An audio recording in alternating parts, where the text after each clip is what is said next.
Nakumbuka alikuja kama alitoa kila kitu, almost kila kitu kwa nyumba. Alienda na kiti. Sasa unaona vile tulitoka tumeama kutoka huko.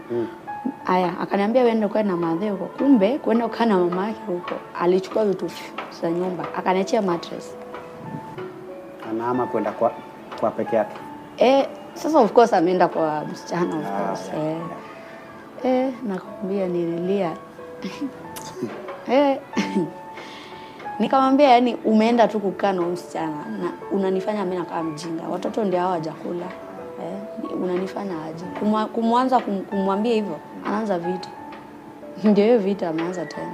Ati toka wewe hata sitaki. Ushaisha ladha, sijui nini. Amenitusi zote. Kazi yako ni kuzaa kukaa tu kwa nyumba badala utafute kazi, you know. What? Amanda does not tell the mother of.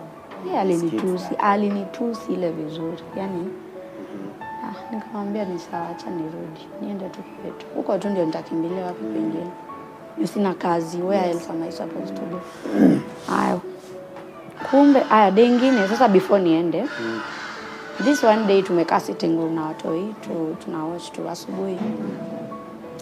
Tumetulia, huyu akatoka kenda kazi. Vizuri hata hatujakosa. So venye alienda aliama na vitu tena mkurudi. Sasa after 2 months ndiye anarudi. Kukuja kwanza kusema sijui alienda wapi, sijui nini tukaa hizo. Tukamwacha tu hiyo story ikaisha. Maki akaniambia wewe achana yeye. Kama hata alienda kwa msichana ama nini, wewe acha tu naye. Si amerudi kwa nyumba. Nikanyamaza. So day fulani ametoka kwenda job asubuhi. Kurudi jioni anakuja na udem sasa. Amechoka kumficha sasa ameamua. Sasa it's walikuja mpaka kwa nyumba. Anaamua to do the honorable thing. Akaamua sasa acha tuende. Mtakuwa wawili mpende msipende. Okay. So mimi nimekaa sitting mtu na wote. Nauliza mtoto, mimi nasikia watu wawili, the watu doors kulikuwa na mbele na nyuma. So walipitia nyuma, wakaingia bedroom. Mimi nasikia watu wanaongea ati mtoto ananiambia ati si ni auntie sijui na baba wameingia. Nikamuuliza auntie mgani? Auntie tena. Kwenda bedroom unapata wako kwa bed. Wanafanya nini? They were almost, you know. They are getting close. Something like that. Mimi nauliza msichana, wewe ni nani? Ati mimi usiniulize. Uliza bwana wako. Hadi anajua wewe ni bwana. Madem. Kai udem yani nakwambia sijawahi msamea na stai msamea. Like she broke me. That was bad. How do you do that? Like unakuja aje kwa nyumba ya mtu? Kwanza mnakaa mpaka kwa the bed, you know. Na anajua uko kwa nyumba. Na anajua niko. Na hata watoto ndio anaona, ndio watoto. Hata hizi heshimu watoto. I lacked words. Nilishindwa hata nitasema nini. Nilikuwa nasikia hata ningefate tu. Na sasa hiyo nimeshikilia mtoto mdogo. Mwingine ndio huyo hapa. Nikasema justaki maneno, acha tu nitoke niende kwao nikae. Justaki maneno. Kwenda kutoka anafungua mlango hivi, si imefungwa na padlock. Kutaka kufungua hivi, anakuja, ananishika ananiweka kofi na anguka chini na mtoto.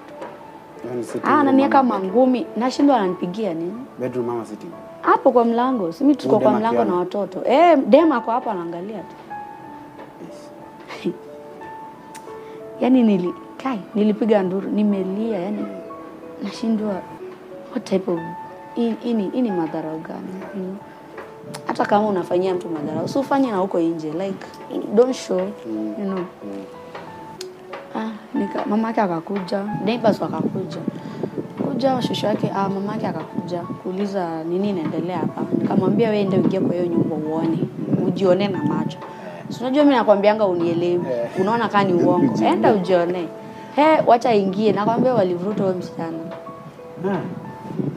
Kijana anasema, "Wacha ni na bibi yangu, wacha kushika huyo ni wangu."